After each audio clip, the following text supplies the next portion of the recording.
नमस्कार, one India Hindi में आपका स्वागत है।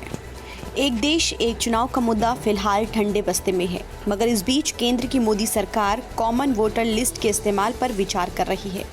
यानी लोकसभा, विधानसभा और स्थानीय चुनाव में एक ही वोटर लिस्ट के इस्तेमाल पर चर्चा चल रही है। इस मुद्दे पर कुछ दिन पहले PMO में बैठक हुई थी। फिलहाल कुछ ही राज्यों में चुनाव आयोग की तरफ से तैयार किए गए वोटर लिस्ट का इस्तेमाल पंचायत और नगर पालिका चुनाव में किया जाता है। इंडियन एक्सप्रेस की एक रिपोर्ट के मुताबिक PM के प्रधान सचिव PK मिश्रा की अध्यक्षता में 13 अगस्त को इस मुद्दे को लेकर एक बैठक हुई थी।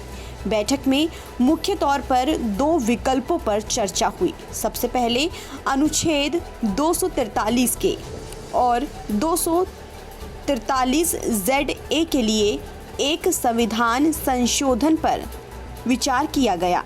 इस संशोधन के बाद देश में सभी चुनावों के लिए एक ही मतदाता सूची का होना जरूरी हो जाएगा।